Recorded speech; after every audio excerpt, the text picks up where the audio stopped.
Hello દોસ્તો, સ્વાગત છે તમારું અમારી ગુજરાતી સ્ટોરી ચેનલમાં। સાસુએ કરેલ વહુ પર વિશ્વાસ અને બનેલ ઘટના। એક નાના અને સુંદર ગામમાં રતનબેન નામના એક આદર્શ અને સમજદાર સાસુ રહેતા હતા। તેમનો દીકરો આકાશ શહેરમાં એક સારી કંપનીમાં નોકરી કરતો હતો। આકાશના લગ્ન ગામડાની જ એક સુશીલ અને ભણેલી છોકરી નેહા સાથે થયા હતા। નેહા સ્વભાવે શાંત, સેવાભાવી અને ઘરના કામમાં હોશિયાર હતી। શરૂઆતના દિવસોમાં ઘરમાં બધું જ ખૂબ સરસ ચાલી રહ્યું હતું। રતનબેન જૂના જમાનાના હોવા છતાં વિચારોથી ખૂબ ખુલ્લા હતા। તેઓ માનતા હતા કે જો વહુને દીકરી બનાવવી હોય તો પહેલા તેના પર વિશ્વાસ કરવો પડે। લગ્નના થોડા મહિના પછી આકાશને ઓફિસના કામથી 3 મહિના માટે વિદેશ જવાનું થયું। આકાશના ગયા પછી ઘરમાં માત્ર સાસુ અને રતનબેન વહુ નેહા જ એકલા હતા। આકાશના ગયાના થોડા જ દિવસોમાં રતનબેનને અચાનક છાતીમાં દુખાવો ઉપડ્યો। નેહાએ જરાય ગભરાયા વગર અડધી રાત્રે ગામના ડૉક્ટરને બોલાવ્યા અને સાસુને સમયસર હોસ્પિટલ પહોંચાડી સારવાર કરાવી। આ ઘટના પછી રતનબેનનો નેહા પરનો વિશ્વાસ ખૂબ વધી ગયો। તેમણે ઘરની તિજોરીની ચાવી અને ઘરની બધી જવાબદારી નેહાને સોંપી દીધી। એક દિવસ નેહાના પિયરથી તેના ભાઈનો ફોન આવ્યો। તેનો ભાઈ ખૂબ જ મુશ્કેલીમાં હતો। તેના બિઝનેસમાં મોટું નુકસાન થયું હતું અને જો તે તાત્કાલિક 5 લાખ રૂપિયા ન ચૂકવે તો તેમની આબરૂ હરાજી થઈ જાય તેમ હતી। નેહા આ સાંભળીને ખૂબ ચિંતિત થઈ ગઈ। તેની પાસે પોતાના કોઈ પૈસા નહોતા। આકાશ વિદેશમાં હોવાથી તેનો સંપર્ક થઈ શકતો નહોતો। નેહાને રતનબેન પાસે પૈસા માંગતા ડર લાગતો હતો, કારણ કે તે નહોતી ઈચ્છતી કે તેના પિયરની નબળી સ્થિતિ જાણીને સાચું ચિંતિત થાય કે પિયરિયા નીચા જોણું થાય। ઘરમાં આપેલી તિજોરીની ચાવી નેહા પાસે જ હતી।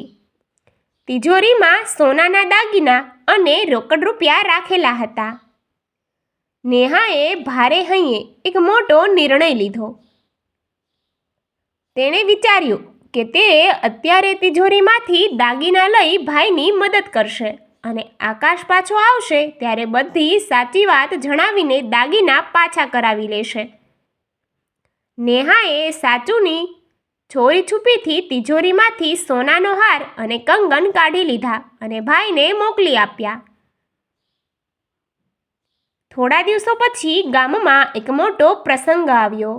રતનબેને નેહાને કહ્યું, વહુ બેટા, પહેલા તિજોરીમાં રાખેલા સોનાના હાર અને કંગન કાઢ। આજે પ્રસંગમાં તારે જ પહેરવાના છે। આ સાંભળીને નેહાના પગ નીચેથી જમીન સરકી ગઈ। તે ધ્રુજવા લાગી અને બહાના બનાવવા લાગી કે દાગીનાની અત્યારે શું જરૂર છે, હું બીજા હલકા ઘરેણાં પહેરી લઈશ। પણ રતનબેને આગ્રહ રાખ્યો। અંતે નેહા રડી પડી અને સાસુના પગમાં પડી ગઈ। તેણે રડતા રડતા બધી સત્ય હકીકત જણાવી દીધી કે કેવી રીતે તેને સાસુના વિશ્વાસનો દુરુપયોગ કરીને પિયરમાં દાગીના આપી દીધા। નેહાને લાગ્યું કે રતનબેન હવે તેના પર ગુસ્સે થશે, ઘરમાંથી કાઢી મૂકશે અથવા આકાશને ફોન કરીને સંબંધ તોડી નાખશે। પરંતુ રતનબેને જે કર્યું તેની નેહાએ કલ્પના પણ નહોતી કરી। રતનબેને શાંતિથી નેહાને ઊભી કરી, તેના આંસુ લૂછ્યા અને હસીને કહ્યું, બેટા, તું આટલી નાની વાતમાં ગભરાઈ ગઈ? તે સોનું લીધું એ પાપ નથી કર્યું, પણ તે એ વાત મારાથી છુપાવી એ તારી ભૂલ હતી। જો તારા ભાઈ પર મુશ્કેલી આવી હોય તો એ મારો પણ દીકરો જ કહેવાય। દીકરીના પિયરની આબરૂ એ સાસરિયાની પણ આબરૂ જ હોય। રતનબેને તરત જ પોતાની પાસે પડેલા બીજા કેટલાક પૈસા કાઢ્યા અને નેહાને આપતા કહ્યું, આ લે અને તારા ભાઈને કહેજે કે મન મજબૂત રાખે. આ સોનું તો આજે છે ને કાલે નથી, પણ પરિવાર અને વિશ્વાસ ક્યારેય તૂટવા ન જોઈએ. મને ગર્વ છે કે મારી વહુએ મુશ્કેલીના સમયે પોતાના પરિવારનો સાથ આપ્યો. સાસુનો આવો અખંડ વિશ્વાસ અને પ્રેમ જોઈને નેહા સ્તબ્ધ થઈ ગઈ. તેની આંખોમાંથી કૃતજ્ઞતાના આંસુ વહી રહ્યા હતા. તેમણે મનોમન નક્કી કર્યું કે તે ક્યારેય પોતાના સાસુનો આ વિશ્વાસ તૂટવા નહીં દે.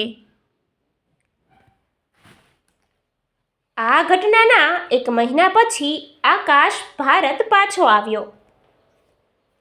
તેણે બિઝનેસમાં મોટો નફો કર્યો હતો. ઘેર આવતા જ નેહા અને રતનબેને તેને આખી વાત જણાવી. આકાશ પણ તેની માતાની ઉદારતા અને સમજદારી જોઈને ગદગદ થઈ ગયો. આકાશે તરત જ નેહાના ભાઈના પૈસા ચૂકવીને બધા જ ઘરેણાં પાછા છોડાવી લીધા અને રતનબેનની તિજોરીમાં સુરક્ષિત મૂકી દીધા. આ વાર્તા આપણને શીખવે છે કે સંબંધોમાં વિશ્વાસ એ સૌથી મોટું ઘરેણું છે. જ્યારે સાસુ વહુને દીકરી માનીને તેના પર સાચો વિશ્વાસ કરે છે, ત્યારે વહુ પણ ઘરને સ્વર્ગ બનાવી દે છે. શંકા સંબંધોને તોડે છે, જ્યારે વિશ્વાસ તૂટેલા સંબંધોને પણ જોડી દે છે. Thank you.